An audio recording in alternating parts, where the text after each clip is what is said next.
Mga kabisnes naming minamahal, makikisuyo po kami. Naglalambing po kami sa inyo. Kung maaari po sana ay pakisuportahan natin Taong Gala. Pakisuportahan po natin Taong Gala. Analisa Reality Vlog. Analisa Reality Vlog. Anime Reactors TV. Anime Reactors TV. Alminda Cariaga Mix Vlog.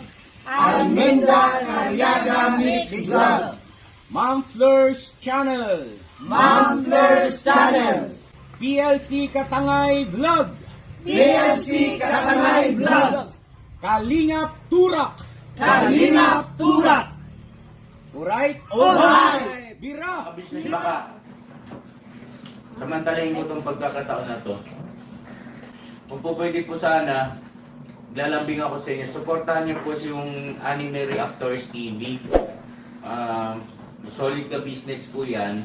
Tapos ano po kasi siya, bedridden na po mga ka-business. So sa pamamagitan ng pagbablog, awa ng Diyos nga, na-monetize na siya. Nagkakaroon siya ng kaunting revenue. Kaya maliliit lang kasi yung views niya. Baka pwede po suportahan natin si Anime Reactors TV. Yan. Pero bedridden na po siya. Kaya mapapansin nyo yung at least na mukha niya, pinapakita niya. Cartoon character. Suportahan po natin yan, Anime Reactors TV.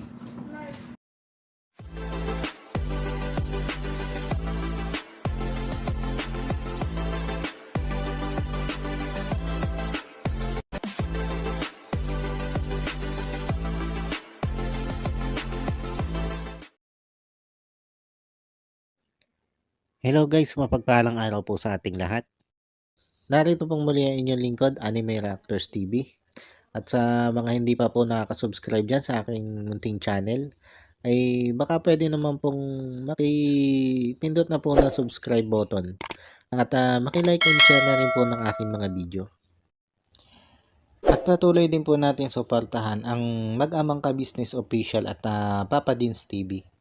At ganun din po yung kanilang second YouTube channel na Ka-Business Family, na kung saan ay ang 3M nga po ng Ka-Business Family ang nagbablog dito. Yun, panibagong araw, panibagong reaction ulit tayo guys. At for today's video po ay gawa po natin ng reaction. Itong part 1 ng panliligaw nitong si Boogie Boogie kay Cory. At ito nga guys, nagsimula ng formal na manligaw itong si Boogie dito kay Cory. At sa isang vlog nga po ni Ka-Business ay pumunta itong si Boogie dito sa Bulacan, sa bahay nila Cory, para formal ito manligaw. At may dala nga itong bulaklak at chocolate para dito kay Cory. At dito ay nagulat pa nga si Cory nung iabot sa kanya ni Boogie yung dala nitong bulaklak at chocolate.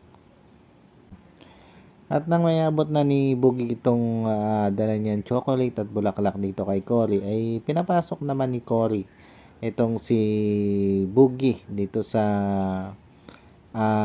loob ng kanilang bahay. At dito nga sila nag-usap. At habang sila nag-uusap ay naroon yung nanay nito si Cory. At nung magtagal nga ay namaalam itong si nanay. Nalalabas muna daw siya ng bahay. At iniwanan nga niya itong si Boogie at saka si Cory dito sa loob ng bahay. At sabi pa nga ni nanay dito ay naaalala daw niya yung kanyang nakaraan. At natuwa pa nga dito si Cory sa sinabi ng kanyang nanay dahil tila ba mas kinikilig pa nga daw ito si nanay kaysa sa kanya dito sa ginagawang panliligaw nito si Boogie. At ito nga guys, sino ba namang hindi kinilig dito sa panliligaw na ito ni Boogie kay Cory, na kahit nga nagkakambubulol na ito si Boogie sa pagsasalita pagharap itong si Cory, ay nakita naman natin na na-deliver naman ni Boogie ng maayos o naiparating naman nito si Boogie ng maayos pa rin yung kanyang laman ng damdamin para kay Cory. Bagamat talagang nakita natin yung kaba ng dibdib nitong si Boogie sa tuwing kaharap niya itong si Cory. At kumbaga ibang Boogie yung nakikita natin pag hindi niya kaharap si Cory, at ibang Boogie din yung nakikita natin pag kaharap na niya si Cory. Pag hindi kasi niya kaharap si Cory ay madaldal ito si Boogie at tuwid magsalita. Pero pag kaharap na niya si Cory, ay yun na, nagkakambubulol na. At siguro ay dahil ito sa talagang mahal niya ito si Cory.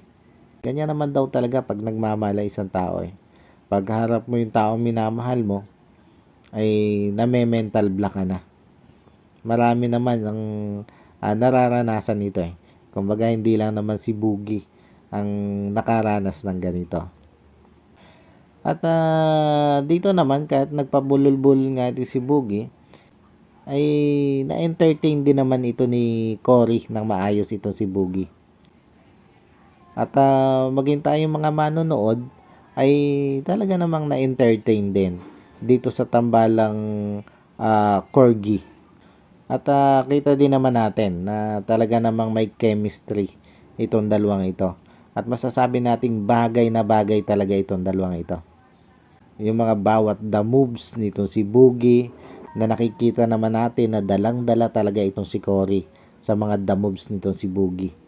Kumbaga nakikita natin na masaya itong si Cory sa company nitong si Boogie. At alam ko din naman na hindi lang itong si Boogie at si Cory ang nasiyahan sa vlog na ito, kundi pati tayong mga manonood. Marami sa atin ang nasiyahan. Marami sa atin ang natuwa. Marami sa atin ang kinilig. Bagamat may mga ilang nag-comments ng medyo negatibo at hindi sang-ayon na ibinablog pa nila ka-business itong panliligaw ni Boogie kay Cory, at may mga nagsabi nga na dapat daw ay gawin na lang pribado yung panliligaw nito si Boogie kay Cory. Ganito kasi nga guys, bago naman kasi yan i-vlog nila ka-business, ay may pahintulot yan dito kay Boogie, kay Cory, at maging sa magulang ni Cory o sa pamilya ni Cory. May pahintulot yan guys. Hindi naman yan iba-vlog ni ka-business kung wala mga pahintulot ang bawat individual dyan. At doon sa nagsabi po na dapat ay hindi na iblinag itong panliligaw na ito ni Boogie kay Cory, nire-respeto po namin yung inyong opinion. Pero kung di po nyo nagugustuhan itong ginagawang pagbablog ni ka-business dito sa panliligaw ni Boogie kay Cory, ay malaya naman po kayong hindi manood eh. Pero marami po kasi, marami yung viewers na may gusto na napapanood nila yung ginagawang panliligaw nitong si Boogie kay Cory. Kumbaga majority po ng viewers ni ka-business ang may gusto, ang natutuwa, ang kinikilig dito sa ginagawang panliligaw ni Boogie kay Cory. Marami po ang may gusto na ibinablog ito nila ka-business. Kaya sana po ay irespeto nyo rin po yung kagustuhan ng marami na i-vlog ni ka-business itong panliligaw ni Boogie ito kay Cory. Dahil natutuwa po sila eh. Kinikilig po sila. Masaya po sila na pinapanood itong ginagawang panliligaw ni Boogie ito. Kaya bilang respeto po sa inyo na ayaw na ibinablog pa itong panliligaw ni Boogie kay Cory, ay pwede naman pong hindi kayo manood. pwede pong yung ibang vlog na lang po ni Ka-Business at ni Papa Dins ang inyo pong panoodin. Yung hindi tungkol dito sa panliligaw ni Boogie kay Cory. Para hindi din po kayo ma-stress. Para hindi din po kayo magalit. Ganun na lang po siguro. Bilang respeto po. Pero sana po ay irespeto nyo din po yung kagustuhan ng marami. Na yun nga po. Ang makita o mapanood sa vlog ni Ka-Business. Itong ginagawang panliligaw nitong si Boogie kay Cory. At ito naman pong pagbablog na ito ni Ka-Business dito sa tambalang Cory at Boogie ay hindi naman po susuluhin ni Ka-Business ang kikitain nyo dyan. Maniwala po kayo. Malaki ang magiging pakinabang dito ng pamilya ni Ate Cory. At syempre, yung iba doon sa kinitang yon ay makikinabang din po yung mga kababayan natin na tinutulungan at tutulungan pa nila Ka-Business. Kumbaga hindi lang naman po yan para kumita itong si Ka-Business at magpayaman tulad ng laging sinasabi ng iba. Kundi po yan ay maraming makikinabang. Bukod sa napasayanan ni Ka-Business, yung marami sa kanyang supporters at sa kanyang mga viewers na may gusto sa mga ganitong content, ay makakatulong pa po siya sa pamilya nitong si Ate Cory at maging dun nga po sa mga kababayan natin na tinutulungan at tutulungan pa nila Ka-Business. Dahil alam naman po natin na ang mga itinutulong ni Ka-Business ay nanggagaling sa revenue ng kanyang YouTube channel.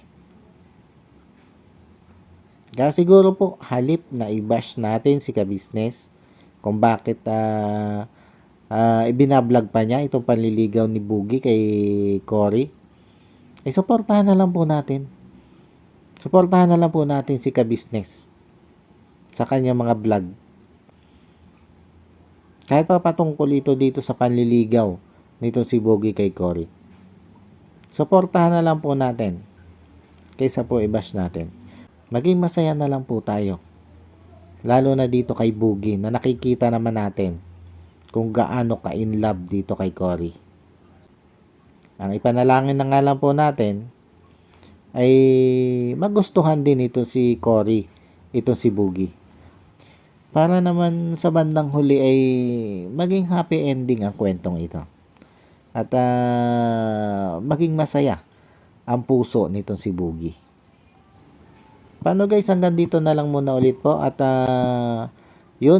subaybayan po natin ang mga kaabang-abang na magiging kaganapan pa sa ginagawang panliligaw na ito ni Boogie. At syempre, ang hangad po nating lahat ay ang ending nito ay maging si Boogie at si Cory na. Paano po? Sana po yung nagustuhan nyo itong reaction video kong ito.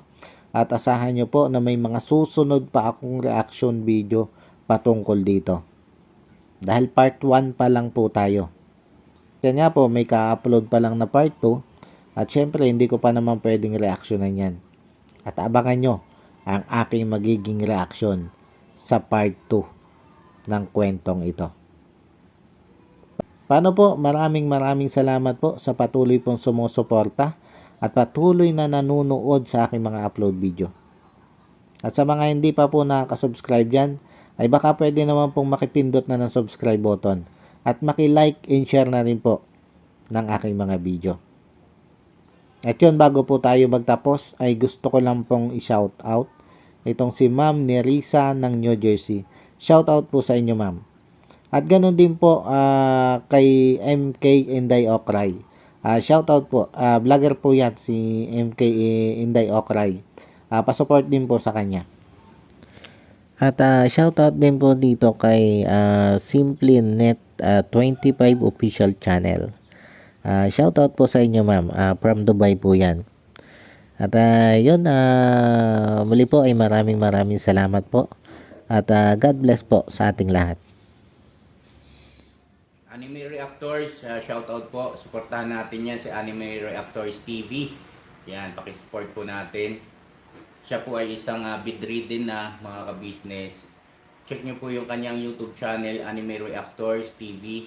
Siya po siyang bedridden na, ayan, kahit papano nakakagawa-gawa siya ng mga reaction video patungkol sa ka-business official. Supportahan po natin para kahit papano magkaroon siya ng revenue, may magamit siya sa pambili-bili man lang ng gamot. Ano po mga ka-business.